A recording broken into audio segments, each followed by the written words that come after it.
എല്ലാ പ്രിയ സഹോദരി സഹോദരന്മാരെയും ദൈവദാസന്മാരെയും ദൈവമക്കളെയും ദൈവം ധാരാളമായി അനുഗ്രഹിക്കുമാറാകട്ടെ എന്ന് ആശംസിക്കുകയും പ്രാർത്ഥിക്കുകയും ചെയ്യുന്നു. പതിവ് പോലെ നമുക്ക് ചില വേദവാക്യങ്ങളെ ദൈവസന്നിധിയിൽ ചിന്തിക്കുവാൻ ദൈവത്തിൽ ആശ്രയിക്കുകയാണ്. അനുഗ്രഹിക്കപ്പെട്ട ദൈവദാസന്മാരാൽ രചിക്കപ്പെട്ട സങ്കീർത്തന ഭാഗത്തിൻ്റെ ചില ഭാഗങ്ങൾ മാത്രം വായിച്ച് ദൈവത്തെ നമുക്ക് നന്ദിയോടെ സ്തുതിക്കാം, ദൈവവചനം ധ്യാനിക്കാം. 112 സങ്കീർത്തനം. യഹോവയെ സ്തുതിപ്പിൻ, യഹോവയെ ഭയപ്പെട്ടവന്റെ കൽപ്പനകളിൽ ഏറ്റവും ഇഷ്ടപ്പെടുന്ന മനുഷ്യൻ ഭാഗ്യവാൻ. യഹോവയുടെ കൽപ്പനയെ ഏറ്റവും ഇഷ്ടപ്പെടുന്ന മനുഷ്യൻ ഭാഗ്യവാൻ. വേദപുസ്തക ചരിത്രത്തിൽ ദൈവവചനം അതിൻ്റെതായ നിലയിൽ ഇഷ്ടപ്പെടുകയും അംഗീകരിക്കുകയും അതനുസരിച്ച് പ്രവർത്തിക്കുകയും ചെയ്തവർ ചുരുക്കം ചിലർ മാത്രമാണ്. കാര്യങ്ങളൊക്കെ കേൾക്കുമ്പോൾ എല്ലാവർക്കും വളരെ ഇഷ്ടമാണ്, താല്പര്യമാണ്. അത് മറ്റൊന്നുമല്ല, കാരണം യേശു അത്ഭുതവാനാണ്. തൻ്റെ ഭക്തന്മാർക്ക് വേണ്ടി ഏതത്ഭുതവും ചെയ്യുവാൻ, വിളിച്ചപേക്ഷിക്കുന്നവർക്ക് വേണ്ടി എന്തും പ്രവർത്തിപ്പാൻ സർവശക്തനെന്ന് മനസ്സിലാക്കിയത് കൊണ്ട് ജനം എപ്പോഴും ഭൗതികമായ ഈ ലോകത്തിലെ നേട്ടങ്ങൾക്ക് വേണ്ടി കർത്താവിൻ്റെ അടുക്കലേക്ക് ഓടി വരുന്നതും അവനെ ഇഷ്ടപ്പെടുന്നതും നമുക്ക് കാണാൻ കഴിയുന്നു. എന്നാൽ അവരാരും, അങ്ങനെ അത്ഭുതം കണ്ടവരും അത് അനുഭവിച്ചവരാരും ഈ രക്ഷയുടെ അനുഭവത്തിലേക്ക് കടന്നു വന്നവരും നിലനിന്നവരുമായി ചുരുക്കം ചിലർ മാത്രമേ ഉള്ളൂ. അതിന് കാരണം എന്തെന്ന് ചോദിച്ചു കഴിഞ്ഞാൽ, ദൈവത്തെ അവർ ഭയപ്പെട്ടില്ല, ദൈവത്തെ അവർ വില കുറച്ച് കണ്ടു, ദൈവത്തിന്റെ വചനങ്ങളോട് മത്സരിച്ചു, അത്യുന്നതനെ അവർ നിരസിച്ചു. അപ്പോൾ ദൈവത്തിന്റെ ആലോചനയെ, കൽപ്പനകളെ, അവന്റെ നിയമങ്ങളെ പാലിക്കുന്നവർക്കാണ് ദൈവികമായ എല്ലാവിധ ഭാഗ്യകരമായ അവസ്ഥകളും ദൈവവചനം പ്രദാനം ചെയ്യുന്നത്. ഇന്ന് നമ്മളിൽ എത്ര പേരാണ് യഹോവയെ ഭയപ്പെട്ട്, പിശാച് പോലും ദൈവത്തെ ഭയപ്പെടുന്നു, വിറയ്ക്കുകയും ചെയ്യുന്നു.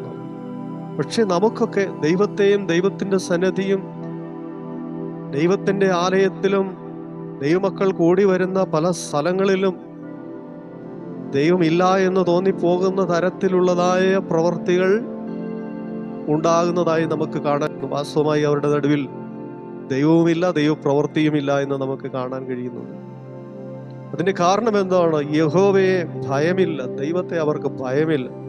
അവർ പറയുന്നത് പോലെ അവരുടെ ഇഷ്ടത്തിന് അനുസരിച്ച് പ്രവർത്തിക്കുന്ന വ്യക്തിയാണ് ദൈവമെന്നാണ് അവരുടെ ധാരണ. എന്നാൽ അവർക്ക് തെറ്റിപ്പോയിരിക്കുന്നു. ദൈവത്തെ ഉപദേശിക്കുവാനോ ദൈവത്തിന്റെ ആഗ്രഹങ്ങൾ അറിഞ്ഞ് ചെയ്യുവാനോ ഇന്നുവരെ ആർക്കും കഴിഞ്ഞിട്ടില്ല. ദൈവം എന്താഗ്രഹിക്കുന്നുവോ, ദൈവം എന്തു പറയുന്നുവോ അതനുസരിച്ച് വേണമെങ്കിൽ മനുഷ്യൻ ജീവിച്ചു കൊള്ളണം. രക്ഷപ്പെടണമെങ്കിൽ, ദൈവിക അനുഗ്രഹങ്ങൾ ഉണ്ടാകണമെങ്കിൽ, ഭാഗ്യകരമായ അവസ്ഥകൾ ജീവിതത്തിൽ കടന്നു വരണമെങ്കിൽ ഇത് ദൈവത്തെയും ഭയമില്ല, ദൈവദാസന്മാരെയും ഭയമില്ല, ദൈവസഭയെയും ഭയമില്ല, നാട്ടുകാരെ ഭയമില്ല, ബന്ധുമിത്രങ്ങളെ ഭയമില്ല, നാം ആയിരിക്കുന്ന ഈ സമൂഹത്തെ ഭയമില്ല, നമ്മുടെ രാഷ്ട്രത്തിന്റെ നിയമങ്ങളെ ഭയമില്ല, അത് നടപ്പിലാക്കുവാൻ ശ്രമിക്കുന്ന കോടതിയെ, അതുപോലെ പോലീസ് അധികാരികളെ ഒന്നും ആർക്കും യാതൊരു രീതിയിലുള്ള ഭയവും ഇല്ലാതായിരിക്കുന്നു. പിന്നെ എങ്ങനെയാണ് ദൈവത്തെ മനുഷ്യൻ ഭയപ്പെടുന്നത്? ദൈവത്തെ ആര് ഭയപ്പെടുന്നുണ്ടോ അവർ ഭാഗ്യവാന്മാരാണ്. ദൈവം പലരെയും പഴയ നിയമത്തിൽ പേരെടുത്ത് വിളിച്ച് അവരുടെ അടുക്കിലേക്ക് കടന്നു വന്നിട്ടുണ്ട്. അപ്പോൾ വളരെ ഭവ്യതയോടുകൂടിയാണ് പല ദൈവദാസന്മാരും ദൈവത്തിന് മുമ്പാകെ നിന്ന്, അടിയനിതാ, അടിയനെ അയക്കണമേ, അടിയനോട് കരുണ തോന്നണമേ എന്ന് ദൈവത്തിന്റെ മുന്നിൽ ഭയഭക്തിയോടെ നിൽക്കുന്ന അനുഭവം നമുക്ക് കാണാൻ കഴിയുന്നുണ്ട്. എന്നാൽ ഇന്ന് അതൊക്കെ പോയിരിക്കുന്നു. ദൈവം ഇല്ല എന്ന് പോലും വിശ്വസിക്കുന്ന തരത്തിലേക്ക് ഈ വിശ്വാസ സമൂഹം മാറിയിരിക്കുന്നു. ഭക്തി വെറും വേഷമായി മാറിയിരിക്കുന്നു. അതങ്ങനെ തന്നെ സംഭവിക്കുന്നു. വചനം അങ്ങനെ പറയുന്നു. ദൈവപ്രിയമില്ലാതെ ഭോഗപ്രിയരായി ദൈവത്തിന്റെ ശക്തിയെ ത്യജിക്കുന്ന ഒരു സമൂഹമായി മാറിയിരിക്കുകയാണ് ഈ സമൂഹം. അവരെങ്ങനെയാണ് ഭാഗ്യവാന്മാരാകുന്നത്? അപ്പോൾ യഹോവയെ ഭയപ്പെട്ട് അവന്റെ കൽപ്പനകളിൽ ഏറ്റവും ഇഷ്ടപ്പെടുന്ന മനുഷ്യൻ ഭാഗ്യവാൻ. അവന്റെ ജീവിതത്തിൽ എന്നും എപ്പോഴും നന്മയുണ്ടാകും. യഹോവയെ ഭയപ്പെട്ട പൂർവ്വപിതാക്കന്മാരെ കുറിച്ചൊക്കെ നമുക്ക് വേദപുസ്തകങ്ങളിൽ കാണാൻ കഴിയുന്നുണ്ട്. എബ്രായ ലേഖന കർത്താവ് അതിനെക്കുറിച്ച് വളരെ വ്യക്തമായി പറയുന്നുണ്ട്.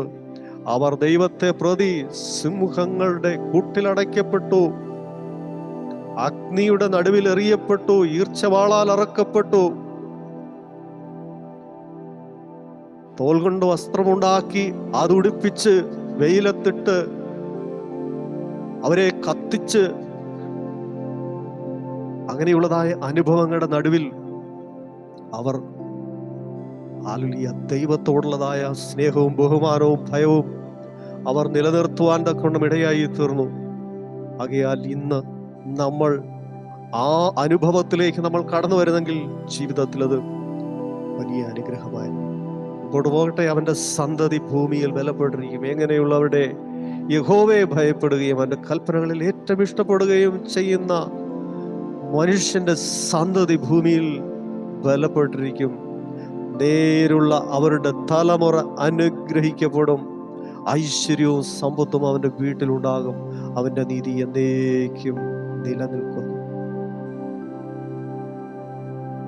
അപ്പൊ ദൈവത്തിന്റെ നീതി എന്നേക്കും നിലനിൽക്കുവാൻ, ഐശ്വര്യവും സമ്പത്തും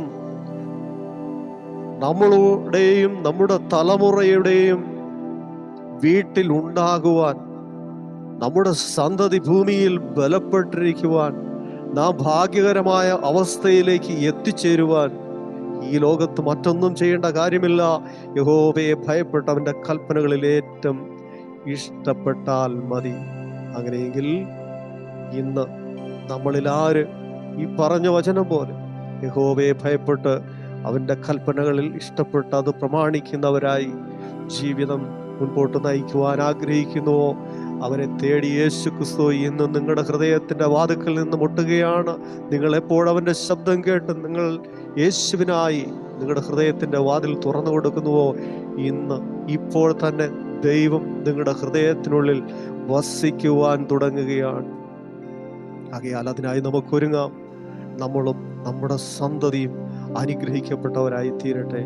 ഐശ്വര്യവും സമ്പത്തും നമ്മുടെയൊക്കെ ഭവനങ്ങളിൽ ഉണ്ടാകട്ടെ. അതുകൊണ്ട് യഹോവയെ ഭയപ്പെടുക, അവന്റെ കൽപ്പനകളിൽ ഏറ്റവും ഇഷ്ടപ്പെടുക. എത്ര പേര് താല്പര്യപ്പെടും?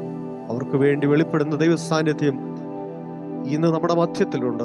ഒരു നിമിഷം കണ്ണുകളടയ്ക്കാം. പരിശുദ്ധ ദൈവമേ, സ്വർഗീയ പിതാവേ, തിരുനാമം വാഴ്ത്തപ്പെടേണ്ടതിന് ദൈവകരങ്ങൾ ഞങ്ങളെ സമ്പൂർണ്ണമായി സമർപ്പിക്കുന്നു. കരുതിയ കരുതലുകൾക്കും നടത്തിയ വിധങ്ങൾക്കും അങ്ങയെ ഞങ്ങൾ സ്തുതിക്കുന്നു, സ്തോത്രം ചെയ്യുന്നു. കൃപയിൽ ഞങ്ങളെ പുതിയണം. യഹോവയെ ഭയപ്പെട്ട് അവന്റെ കൽപ്പനകളിൽ ഏറ്റവും ഇഷ്ടപ്പെടുവാൻ ദൈവം ഞങ്ങളെ സഹായിക്കണം. അതനുസരിച്ച് ജീവിപ്പാൻ ഞങ്ങളെ പ്രോത്സാഹിപ്പിക്കണം.